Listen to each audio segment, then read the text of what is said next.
Despite only premiering in theaters a few days ago, Dune Part 2 is already set to be a box office hit and a cinematic masterpiece that will be talked about for years to come. With a nearly 3-hour runtime, there's a lot packed into this one film.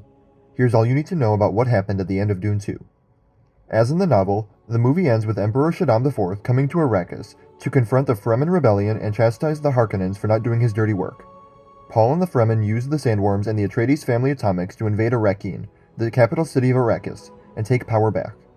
If you're wondering what everyone is talking about when they reference taking the Sandworms and atomics through the shield wall, that's not a force field shield, but rather a natural wall of rocks that shields the specific part of Arrakis from the more brutal weather of the rest of the planet. In a change from the book, Paul's army is fortified by Fremen Southern fundamentalists, a concept that amps up the religious dedication his followers have in the book.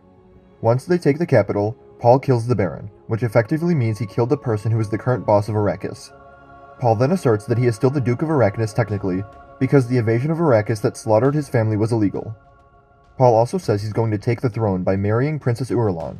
By proclaiming this, Paul is basically saying, I already have Arrakis because it was already mine, and also, as a treat, I'm going to take the entire empire and you're going to let me because I control the spice. So, Fade, the de facto heir of the Harkonnens, is called to fight as the champion of the Emperor, meaning by proxy, if Paul kills Fade, he gets the throne. In the book, this feudal tradition is called Conley, and it's a way that huge disputes among the great houses are solved by knife duels. Paul beats Fade, and he wins Arrakis and the throne. But Paul's victory in the Conley doesn't mean that the other great houses accept his ascendancy to the throne. During Paul's duel with Fade Rotha, all of the great houses of the Empire had been waiting in orbit around Arrakis, having been called by the Emperor. When Paul kills Fade Rotha, he orders Gurney to inform the great houses that he's their new ruler. But Gurney returns with the message that the great houses refuse to honor his ascendancy. This prompts Paul to order his Fremen army to send them to paradise. Paul's cold-blooded declaration of war against the great houses, who refuse to acknowledge Paul as emperor, shows just how far he's come. He's sending the Fremen out to fight in a bloody holy war in his name, which his visions had shown him would only result in galaxy-wide devastation.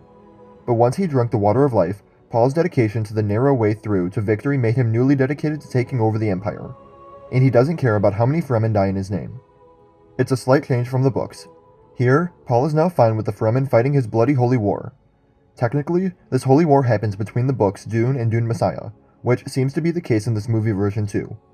In this way, the ending of the movie is pretty much spot on with the book, in which we understand that Paul has won, but that there's a huge price.